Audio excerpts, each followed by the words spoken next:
There have been times in the history of mankind when the Earth seems suddenly to have grown warmer or more radioactive. Well, I don't put this forward as a scientific proposition, but the fact remains that 3 or 4 times in history, man has made a leap forward that would have been unthinkable under ordinary evolutionary conditions. One such time was about the year 3000 BC, when quite suddenly civilization appeared, not only in Egypt and Mesopotamia, but in the Indus Valley. Another was in the late 6th century BC, and there was not only the miracle of Ionia and Greece, philosophy, science, art, poetry, all reaching a point that wasn't reached again for 2,000 years, but also in India, a spiritual enlightenment that has perhaps never been equaled. And another was round about the year 1100. It seems to have affected the whole world, India, China, Byzantium, but its strongest and most dramatic effect was in Western Europe, where it was most needed. It was like a Russian spring. In every branch of life, action, philosophy, organization, technology, there was an extraordinary outpouring of energy, an intensification of existence. Popes, emperors, kings, bishops, saints, scholars, philosophers, they were all larger than life. And the incidents of history are great heroic dramas or symbolic acts that still stir our hearts. The evidence of this heroic energy, this confidence, this strength of will and intellect is still visible to us. From where I'm standing, the east end of Canterbury still looks very large and very complex. In spite of all our mechanical skills and the inflated scale of modern materialism, Durham Cathedral remains a formidable proposition. These great orderly mountains of stone rose out of a small cluster of wooden houses. Well, everyone with the least historical imagination has thought of that, but what people don't always realize is that all this happened quite suddenly, in a single lifetime. Well, of course, these changes imply a new social and intellectual background. They imply wealth, stability, technical skill, and above all, the confidence necessary to push through a long-term project. How had all this suddenly appeared in Western Europe? There are many answers, but one is overwhelmingly more important than the others: the triumph of the Church. It could be convincingly argued that Western civilization was basically the creation of the Church. In saying that, I'm not thinking for the moment as the Church as the repository of Christian truth and spiritual experience. I'm thinking of her as the 12th century thought of her as a power, ecclesia, sitting like an empress. And she was powerful for positive reasons. Men of intelligence naturally and normally took holy orders and could rise from obscurity to positions of immense influence. The Church was basically a democratic institution where ability, administrative, diplomatic, sheer intellectual ability made its way. And then the Church was international. The great churchmen of the 11th and 12th centuries came from all over Europe. Anselm came here from Aosta via Normandy to be Archbishop of Canterbury. Lanfranc had made the same journey, starting from Pavia. It couldn't happen in the church or in politics today. One can't imagine 2 consecutive archbishops of Canterbury being Italian, but it could happen, and it does happen, in the field of science, which shows that where some way of thought or human activity is really vital to us, then internationalism is accepted unhesitatingly. This internationalism of the 12th century extended to architecture and sculpture. The master masons, who were both sculptors and architects, traveled all over Europe. Canterbury was built by a Frenchman, William of Sens. The extraordinary thing is that wherever they went, these masters seemed able to recruit a force of skilled workmen who carried out technical feats which seem infinitely beyond all that we know, or think we know, of the mechanical skill of the time. Passe de fas ambulant, pene passo pari, prodigus non redimit, vitium avari. Virtus temperantia, quadam singulari, debet medium, adutrumque vitium caute contemplari. Si legis e memoras, eticam catonis, in pascriptum legitur, ambulat communis, cum ad anni gloriam animum disponis, sopra cetera, primum hoc considerac, visi dignus bonis, cum sincontro cotrior, omnibus abundas. They were inspired by the feeling that beyond all their hoisting and hammering, there was some great controlling intelligence based on mathematical laws, a human reflection of God, the great architect. This expansion of the human spirit was first made visible in the Abbey of Cluny, about 250 miles to the southeast of Paris. It was founded in the 10th century, but under Hugh of Semur, who was abbot from 1049 to 1109, it became the greatest church in Europe. A huge complex of buildings with a famous library in which was made the first translation of the Quran, the first attempt to understand the infidel instead of merely fighting him. Well, the buildings were destroyed in the early 19th century, used as a quarry, like Roman buildings, and only a part of the south transept remains where I'm standing now. But we've many descriptions of its original splendor. The Abbey Church alone was the size of a large cathedral, and on feast days the whole of the walls were covered with hangings. The floors were mosaic with figures like a Roman pavement. And of all its treasures, the most astonishing was a 7-branched candlestick of gilt bronze, in which the shaft alone was 18 feet high. Formidable piece of casting even today. Of all this, nothing remains. Only a few candlesticks later and much smaller. This is one of them. It's only about 18 inches high, but it's so full of detail that one can imagine it 18 feet. Although made for the Cathedral of Gloucester, it's a perfect example of Cluniac elaboration.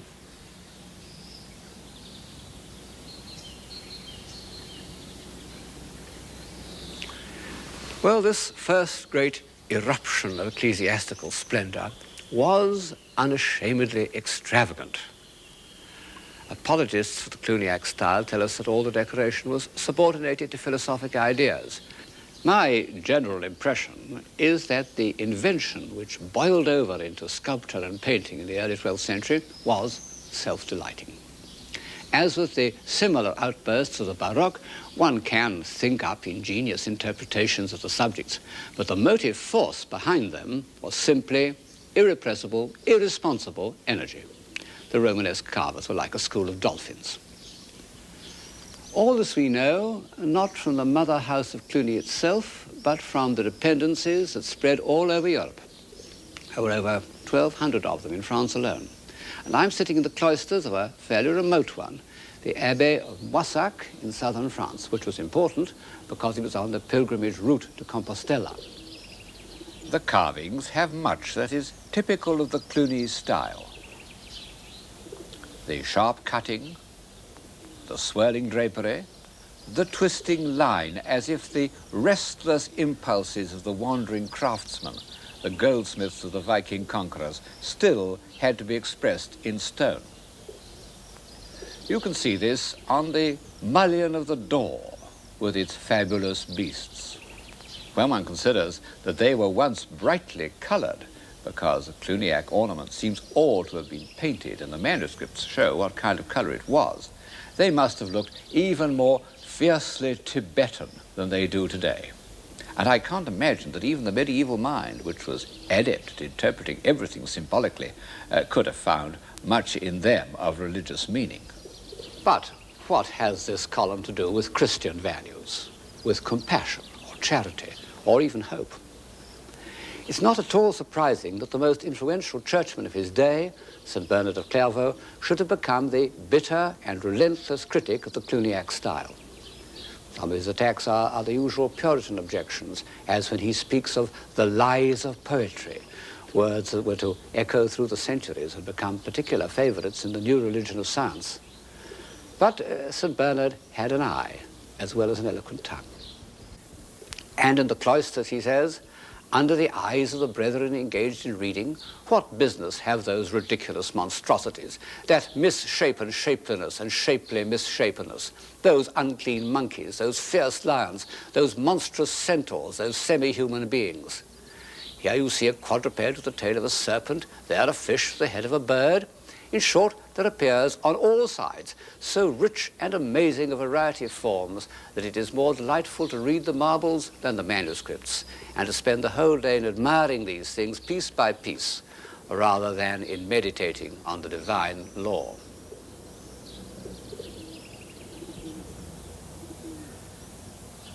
That last sentence shows, doesn't it, that Bernard felt the power of art.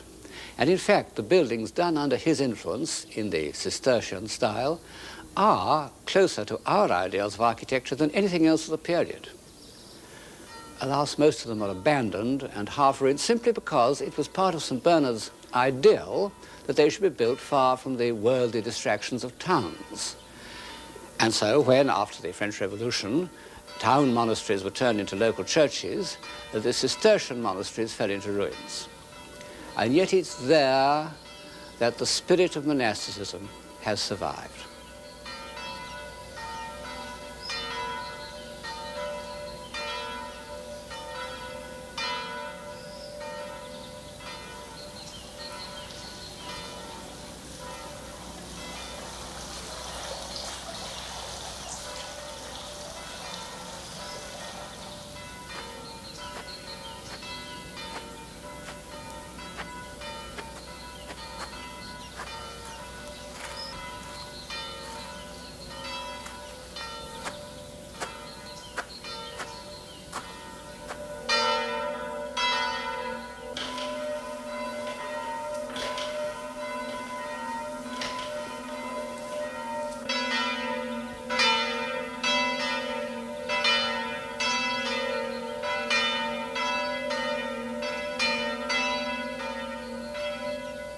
Ponebant quotidie ad portam templi predicitur speciosa, ut peteret elemosinam ab introeuntibus in templum.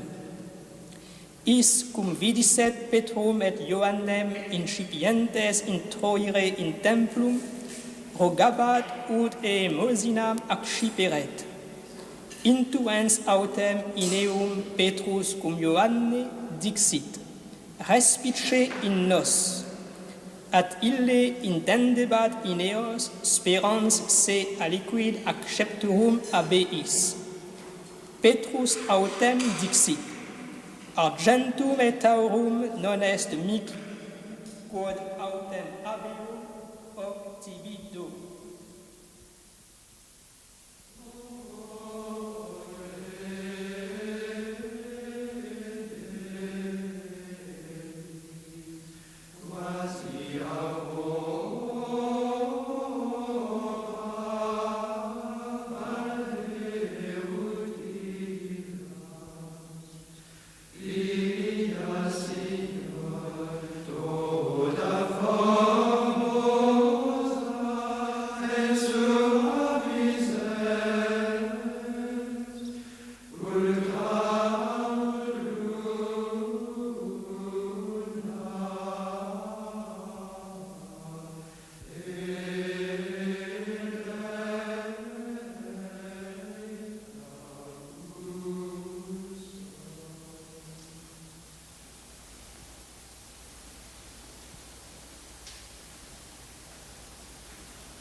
These white monks in their unchanging habit, this round of work and prayer which has continued unbroken since the 12th century, bring the old building back to life.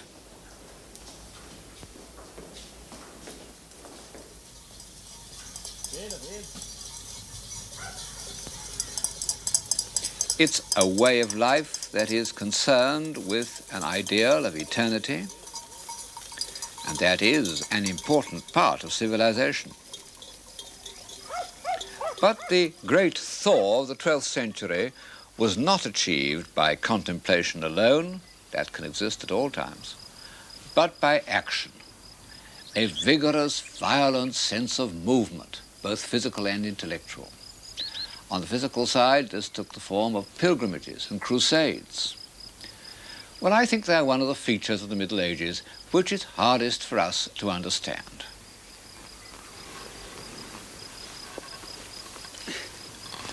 It's no good pretending that pilgrimages were like cruises or holidays abroad. For one thing, they took far longer, sometimes 2 or 3 years. For another, they involved real hardship and danger. In spite of efforts to organize pilgrimages, and Cluny ran a series of hostels along the chief routes, elderly abbots and middle-aged widows often died on the way to Jerusalem. Pilgrimages were undertaken in hope of heavenly rewards. In fact, they were often used by the church as a form of penitence, a spiritualized form of extradition. The point of a pilgrimage was to look at relics. The medieval pilgrim really believed that by contemplating a reliquary containing the head or even the finger of a saint, he could persuade that saint to intercede on his behalf with God. Well, how can one hope to share this belief, which played so great a part in medieval civilization? I'm on my way to the town of Conques, a famous place of pilgrimage dedicated to the cult of Sainte Foy. She was a little girl who in late Roman times refused to worship idols. She was obstinate in the face of reasonable persuasion, a Christian Antigone. And so she was martyred. Her relics began to work miracles, and in the 10th century one of them was so famous that Bernard of Angers was sent to investigate it and report to the Bishop of Chartres. It seemed that a man had had his eyes gouged out by a jealous priest. After a year or so, the blind man went to the shrine of Sainte Foy, and his eyes were restored. The man was still alive. He said that at first he had had terrible headaches, but now they had passed and he could see perfectly. There was a difficulty. After his eyes had been put out, witnesses said that they had been taken up to heaven.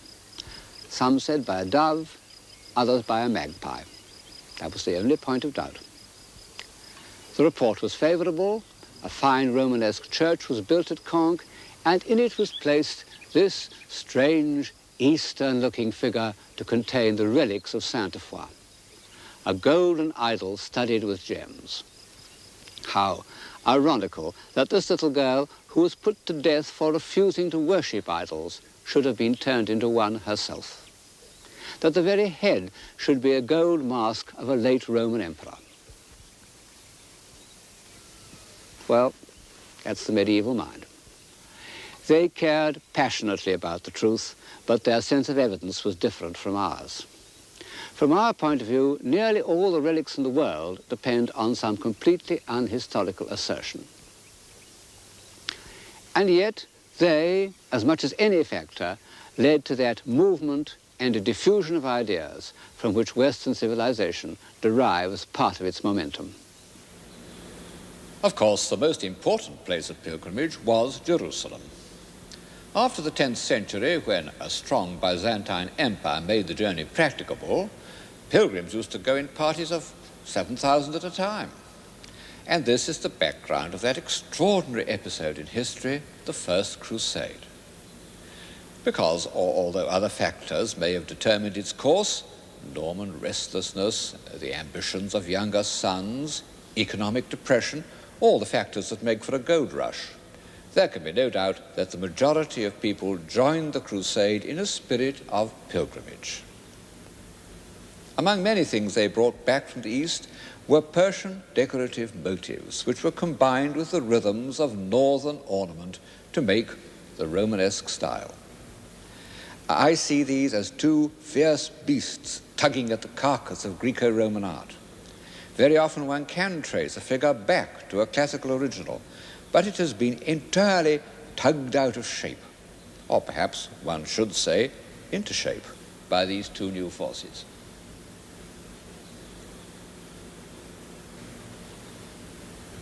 This feeling of tugging, of pulling everything to bits and reshaping it, was characteristic of 12th century art, and was somehow complementary to the massive stability of its architecture. And I see rather the same situation in the realm of ideas.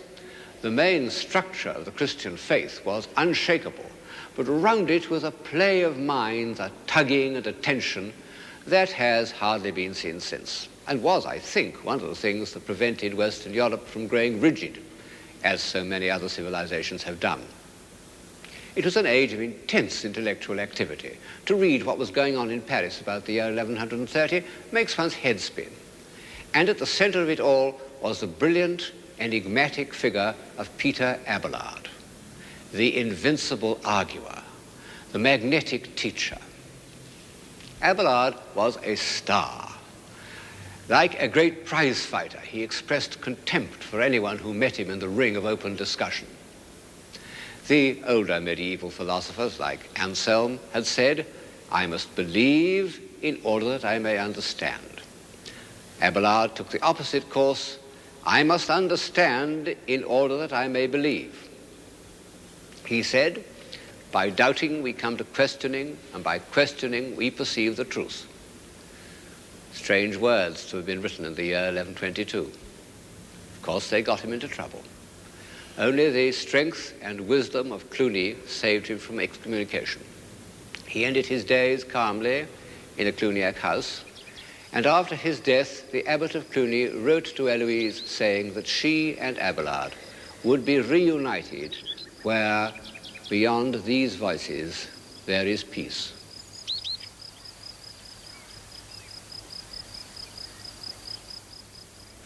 I'm standing in a Cluniac house, the Abbey of Vézelay. I'm in the covered portico where the pilgrims gathered. Above my head is the relief on the main door showing Christ in glory.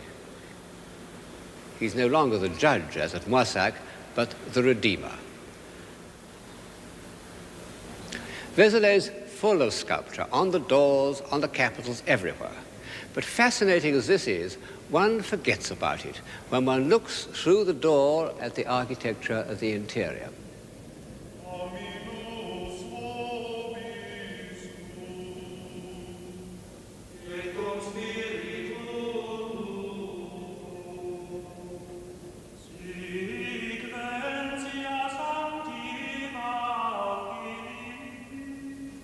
It's so harmonious that surely St. Bernard, who preached the Second Crusade here, must have felt that this was an expression of the divine law and an aid to worship and contemplation.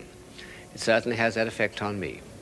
Indeed, I can think of no other Romanesque interior that has this quality of lightness, this feeling of divine reason. And it seems inevitable that the Romanesque should here merge into a beautiful early Gothic.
We don't know the name of the architect of Vézelay, nor of the highly individual sculptors of Moissac and Toulouse. And this used to be taken as a proof of Christian humility in the artists, or, alternatively, a sign of their low status. I think it was just an accident, because in fact we do know the names of a good many medieval builders, including the architects of Cluny, and the form of their inscriptions doesn't at all suggest excessive modesty. One of the most famous is bang in the middle of the main portal of the Cathedral of Autun. You can see it under the feet of Christ. Gisilbertus hoc fecit. Gisilbertus made this. One of the blessed looks up at the name of Gisilbertus with admiration. He must have been considered a very important man for his name to have been permitted in such a prominent place. At a later date, it would not have been the artist's name, but the patron's. And in fact, Gisilbertus was important to Autun because he did something unique in the Middle Ages and very rare at any time. He carried out the whole decoration of the cathedral himself.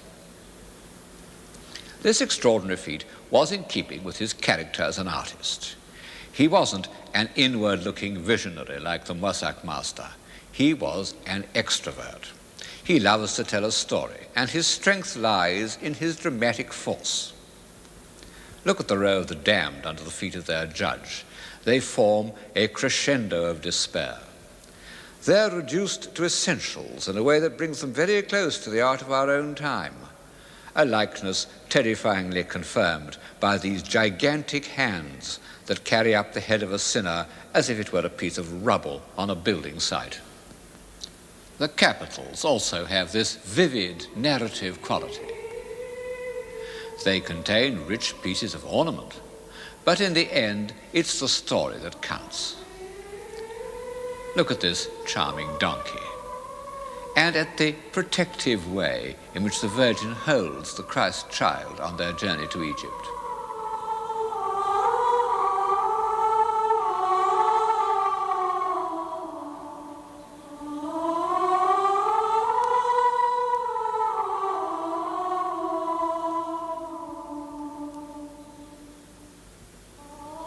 Even in this abstract-looking design of the three kings asleep under their magnificent counterpane, what matters is the angel's gesture and the delicate way he places one finger on the hand of a sleeping king.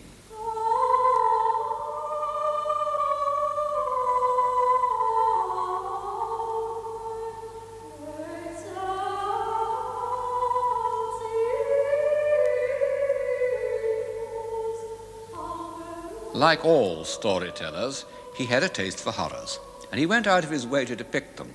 This really horrifying work is the Suicide of Judas. However, I must, in fairness, admit that he also did a figure of Eve, which is the first female nude since antiquity to give a sense of the pleasures of the body.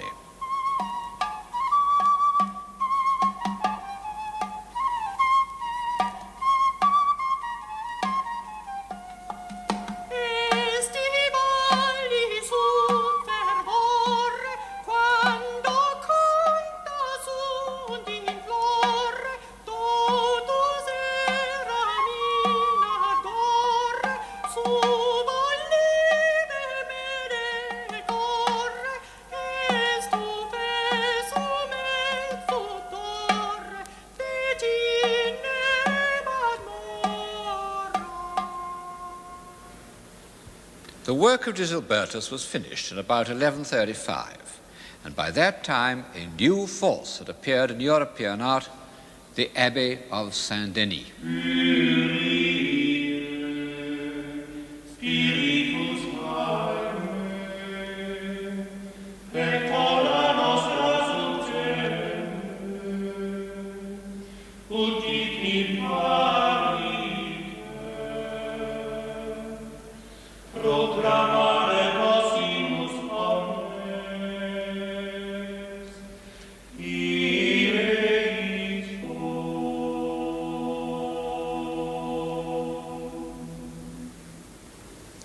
The Royal Abbey of Saint-Denis had been famous enough in earlier times, but the part it played in Western civilization was due to the abilities of one extraordinary individual, the Abbot Suger. He was one of the first men of the Middle Ages whom one can think of in modern, I might almost say transatlantic terms. His origins were completely obscure and he was extremely small, but his vitality was overwhelming. It extended to everything that he undertook: organization, building, statesmanship. He was regent of France for 7 years and a great patriot. Indeed, he seems to have been the first to pronounce those now familiar words: "The English are destined by moral and natural law to be subjected to the French and not contrariwise." He loved to talk about himself without any false modesty. And he tells the story of how his builders assured him that beams of the length he needed for certain roof could never be found because trees just weren't as tall as that. Whereupon he took his carpenters into the forests. They smiled, he says, and would have laughed if they had dared. And in the course of the day, he discovered 12 trees of the necessary size and had them felled and brought back. You see why I use the word transatlantic. And like several of the pioneers of the New World, he had a passionate love of art. One of the most fascinating documents of the Middle Ages is the account he wrote of the works carried out at Saint-Denis under his administration. The gold altar, the crosses, the precious crystals. There they are, seen through the eyes of a 15th century painter who has no doubt made his figures much too large in proportion. Actually, Suger's great gold cross was 24 feet high, and it was studded with jewels and inlaid with enamels made by one of the finest craftsmen of the age, Godefroy de Clerc, all destroyed in the Revolution.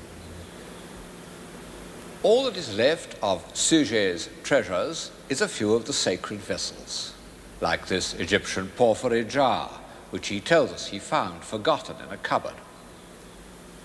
Suger's feeling for all these objects was partly that of a great collector, love of brightness and splendor and antiquity, and a love of acquisition.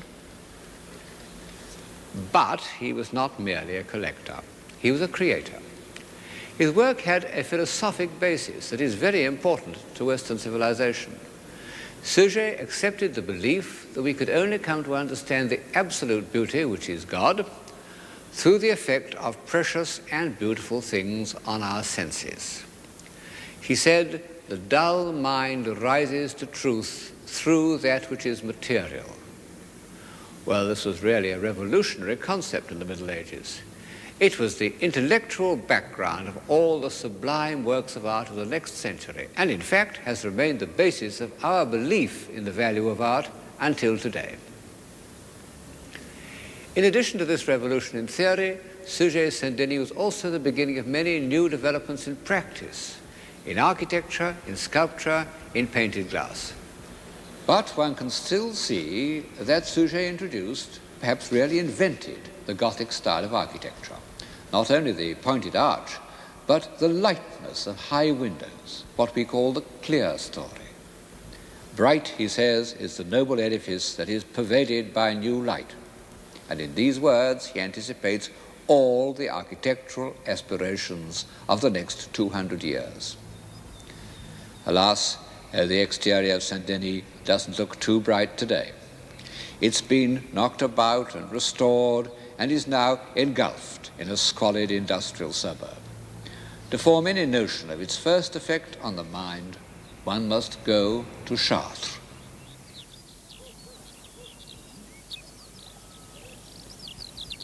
In some miraculous way, Chartres has survived.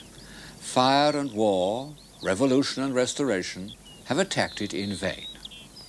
One can still climb the hill to the cathedral in the spirit of a pilgrim. Even the tourists have not destroyed its atmosphere, as they have in so many temples of the human spirit, from the Sistine Chapel to the Todaiji in Japan.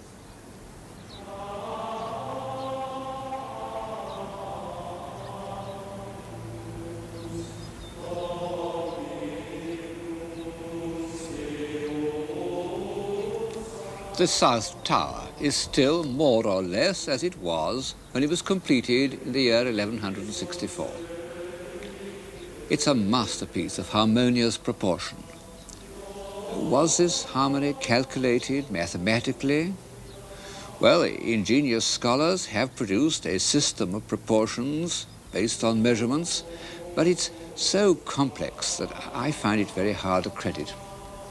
However, Chartres was the center of a school of philosophy devoted to Plato, and in particular to his mysterious book called the Timaeus, from which it was thought that the whole universe could be interpreted as a form of measurable harmony. So perhaps the proportions of Chartres reflect a more complex mathematics than one is inclined to believe.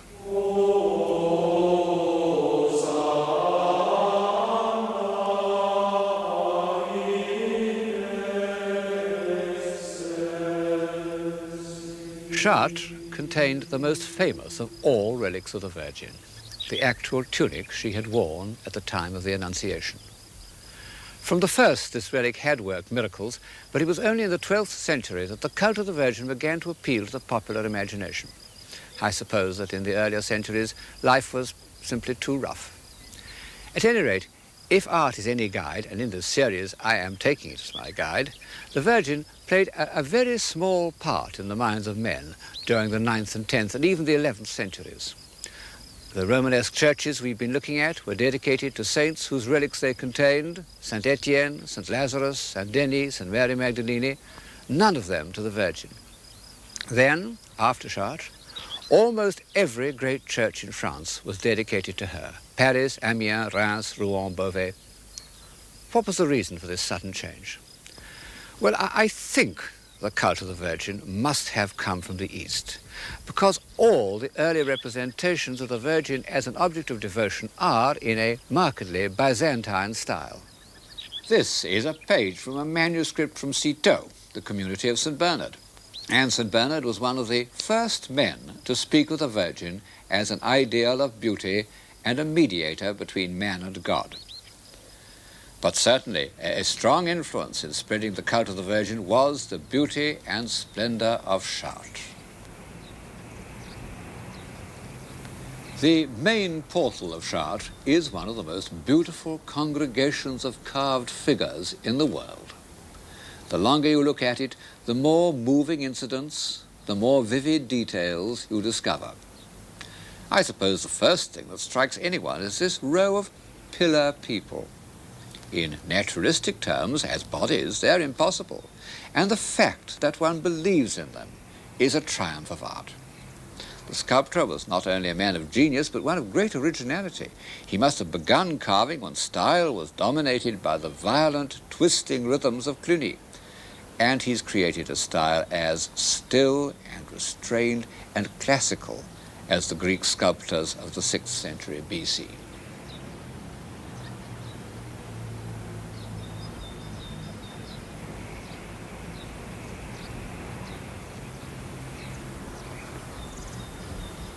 But was it really Greek? I mean Greek in derivation. Were these reed-like draperies, the thin straight lines, the fluted folds, the zigzag hems, and the whole play of texture, which so obviously recalls a Greek archaic figure, arrived at independently, or had the Chartres master seen some fragments of early Greek sculpture in the south of France? Well, for various reasons, I'm quite certain that he had. But the most important thing about the central doorway, more important even than its Greek derivation, is the character of the heads of the so-called kings and queens. No one knows exactly who they are. These heads seem to me to show a new stage in the ascent of Western man. Indeed, I believe that this refinement, this look of selfless detachment and spirituality is something entirely new in art. Beside them, the gods and heroes of ancient Greece look arrogant, soulless, even slightly brutal. I fancy that the faces which look out at us from the past are perhaps the surest indication we have of the meaning of an epoch. And the faces on the west portal of Chartres are amongst the most sincere and the most aristocratic that Western Europe has ever produced. From the old chronicles, we know something about the men whose states of mind these faces reveal. In the year 1144, we are told, when the towers seemed to be rising as if by magic, the faithful harnessed themselves to carts which were bringing stone and dragged them from the quarry to the cathedral. The enthusiasm spread throughout France. Men and women came from far away, carrying heavy burdens of provisions for the workmen, wine, oil, corn, Amongst them were lords and ladies, pulling carts with the rest. There was perfect discipline and a most profound silence. All hearts were united, and each man forgave his enemies.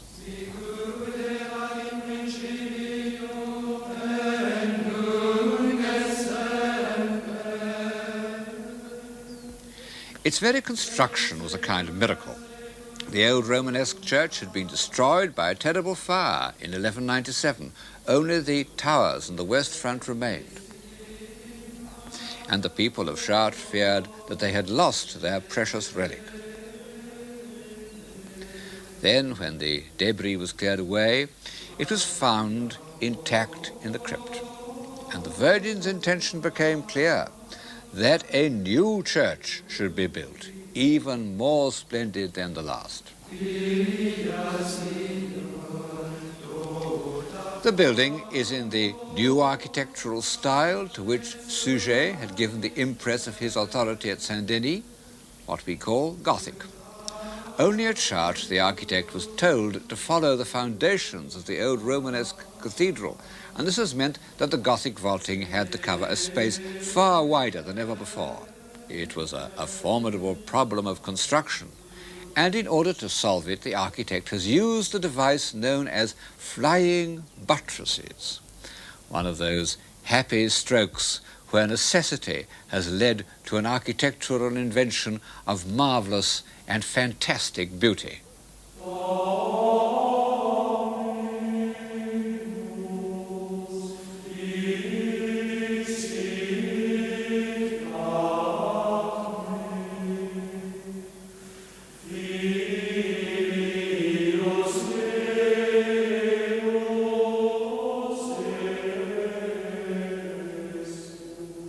Since the beginning of settled life, say the Pyramid of Saqqara, man had thought of buildings as a weight on the ground. He had always found himself limited by problems of stability and weight. In the end, it kept him down to the earth. Now, by the devices of the Gothic style, the shaft with its cluster of columns passing without interruption into the vault, and the pointed arch, he could make stone seem weightless, the weightless expression of the spirit. By the same means, he could surround his space with glass. Suger said that he did this in order to get more light, but he found that these areas of glass could be made into an ideal means of impressing and instructing the faithful. Man may rise to the contemplation of the divine through the senses.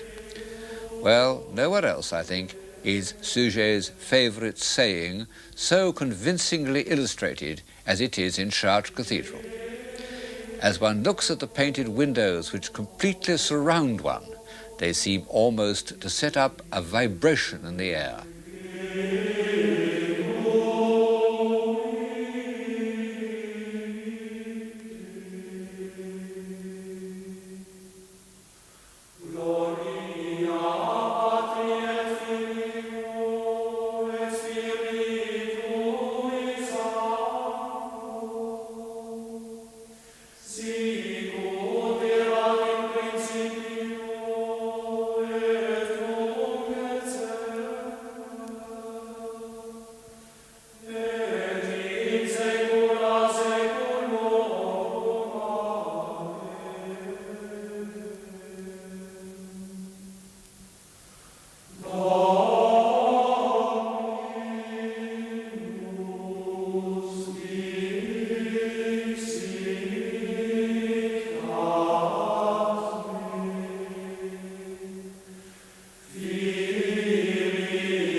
Chartres is the epitome of the first great awakening in European civilization.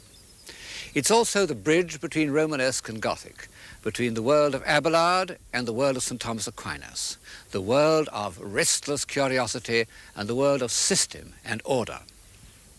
Great things were to be done in the next centuries of High Gothic, great feats of construction, both in architecture and in thought. But they all rested on the foundations of the 12th century. That was the age which gave European civilization its impetus. Our intellectual energy, our contact with the great minds of Greece, our ability to move and change, our belief that God may be approached through beauty, our feeling of compassion, our sense of the unity of Christendom, all this and much more appeared in those 100 marvelous years between the consecration of Cluny and the rebuilding of Chartres.